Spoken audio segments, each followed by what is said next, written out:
देखो कि 2014 के आसपास में सिविल सर्विस के जो स्टूडेंट थे, आईएएस का जो एग्जाम देने वाले स्टूडेंट थे, उन लोगों ने दिल्ली में एक आंदोलन चलाया था, सीसेट मूवमेंट चलाया था। और वो सीसेट मूवमेंट क्या था, तो कि जो फर्स्ट पेपर आता था, प्रीलिम्स का फर्स्ट पेपर आया करता था, सॉरी सेकंड पेपर जो आया करता था, उस सेकंड पेपर के अंदर मैथमेटिक्स आया करती थी, इसलिए वो इंजीनियरिंग वालों के पक्ष में झुका हुआ था। थोड़ा इंग्लिश आया करती थी, इसलिए इंग्लिश मीडियम वालों के पक्ष में झुका हुआ था। इसलिए रूरल बैकग्राउंड के, ह्यूमैनिटीज के लोगों की मांग थी, वैसा भी यार हमारा भी ध्यान रखा जाए। आप एक फुटबॉल का मैदान दे रहे हो जिसमें कुछ लोग ऊंचे खड़े हैं, कुछ लोग नीचे खड़े हैं, तो लेवल प्लेइंग फील्ड नाम की भी तो कोई चीज होती है। इसलिए रूरल बैकग्राउंड वाले, हिंदी मीडियम वाले आंदोलन चला रहे थे उस time. Basically UP Bihari student ज्यादा थे, क्योंकि सिविल की तैयारी करने वाले वो लोग दिल्ली के अंदर ज्यादा होते हैं, और मुझे लगता है उन लोगों में राजनीतिक चेतना भी थोड़ी सी ज्यादा ही होती है उस साइड वाले लोगों के अंदर। पर मैं उन दिनों के अंदर दिल्ली था, तो अपने को लगता है कि यार आंदोलन चले, और युवा मन यदि आंदोलन में जाने के लिए नहीं मचले तो खून नहीं है वो पानी है, बात वाली फीलिंग आ जाए कि किसने फ्रांसीसी क्रांति के लिए किसकी लाइन है, मैं भूल गया कि वह कितना खुशनसीब था जो फ्रांसीसी क्रांति के समय जिंदा था, और उससे भी ज्यादा खुशनसीब वो थे जो उस समय जवान भी थे, युवा भी थे, जिन्होंने उस फ्रेंच रिवॉल्यूशन के अंदर भाग लिया होगा।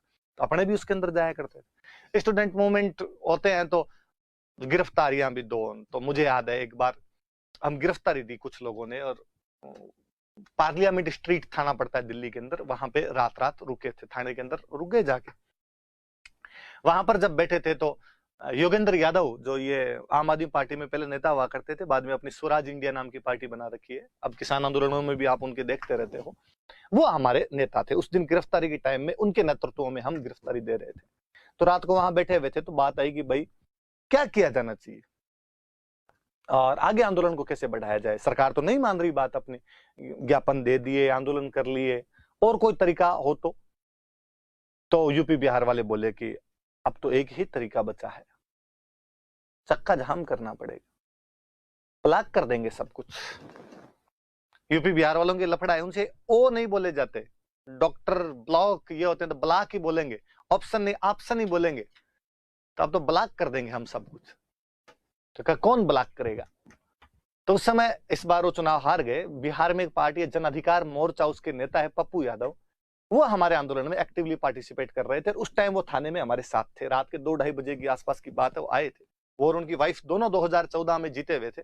उनकी वाइफ रंजिता रंजन और वो पप्पू यादव जो है वो खुद उस टाइम लालू वाली पार्टी से जीते थे, और उनकी वाइफ कांग्रेस के अंदर है। तो बड़े नेता सांसद थे दोनों पति पत्नी, तो आंदोलन के अंदर आया करते थे वहां पर। तो पप्पू यादव ने कहा कि बिहार तो पूरा हम जाम कर देंगे, कोनो ट्रेन चलेगी नहीं, 24 अगस्त को आपका एग्जाम है, सारा ट्रेन ही नहीं चलने देंगे, स्टूडेंट लोग जब इधर से उधर ही नहीं जा पाएगा तो फिर तो खत्म हो गया ना खेल पूरा। इतने में हमारे साथ कोई पश्चिमी उत्तर प्रदेश के एक थे, वो खड़े हुए, उन्होंने कहा कि पश्चिम उत्तर प्रदेश तो पूरा राकेश भैया ब्लॉक कर देंगे।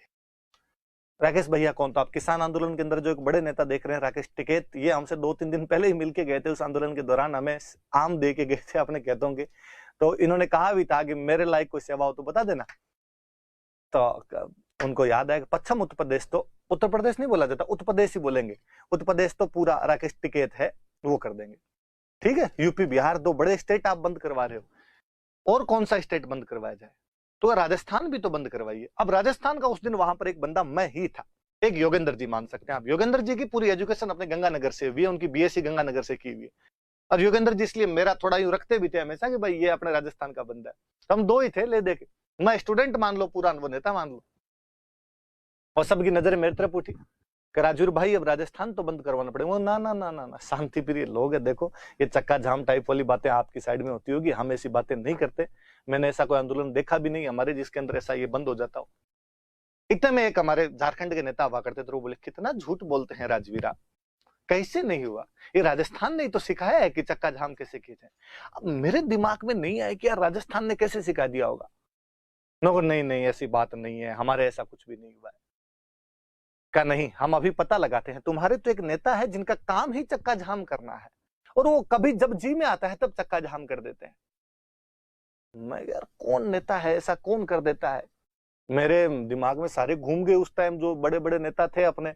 वसुंधरा जी ने कभी ऐसा किया नहीं होगा, अशोक जी ने भी मुझे नहीं लगता कभी कह दिया होगा जाओ रोड के ऊपर चक्का जाम करेंगे। नहीं नहीं यार, हमारा तो ऐसा कभी नहीं हुआ कुछ भी।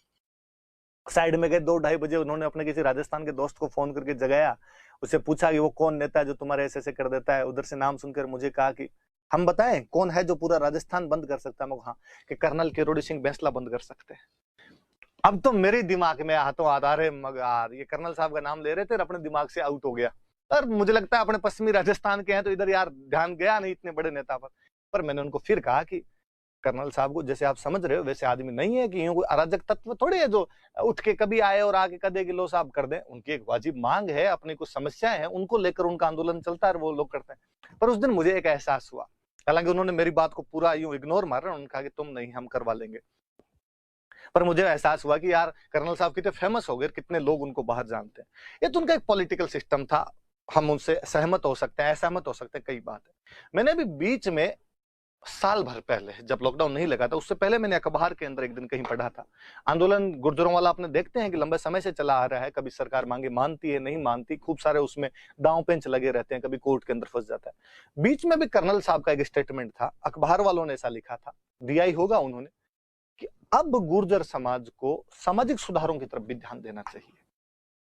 और उन्होंने कहा कि हमें बेसिकली एजुकेशन और हेल्थ पे अपना पूरा कंसंट्रेशन करना चाहिए, और हम जो बाकी चीजों में जो खर्चे करते हैं, दहेज के अंदर खर्चा करते हैं, कोई बात छुच्छक मायरों में जो खर्चे करते हैं, जो नुक्तों में खर्चा करते हैं, इसको बंद किया जाना चाहिए। और हमें अपने बच्चों के एजुकेशन और हमें अपने बच्चों के हेल्थ की तरफ ज्यादा ध्यान दिया जाना चाहिए। हट्टे कट्टे लोग फौज पुलिस के अंदर जाएंगे, पढ़ेंगे तो बाकी नौकरियों के अंदर जाएंगे, ये भी अब समाज के लिए जरूरी है। मुझे वापस एक बार बूंदी किसान आंदोलन याद आया उस अखबार की खबरें पढ़ के, और मुझे लगा कि यार यदि यह बंदा यह काम बड़े स्तर पर करने में कामयाब हो गए, जिस प्रकार से इन्होंने आरक्षण का पॉलिटिकल मूवमेंट चलाया है, उसी प्रकार यदि ये चला दिया, मुझे लगता है गुर्जरों के एक नए लोक देवता के रूप में स्थापित होंगे। और कम से कम उस रूप में उस आदमी को माना जाना चाहिए कि न केवल वो पॉलिटिकल एवेकनिंग लेके आए थे, बल्कि सोशल रिफॉर्म के अंदर भी बंदे की रुचि उतनी ही अधिक रही है।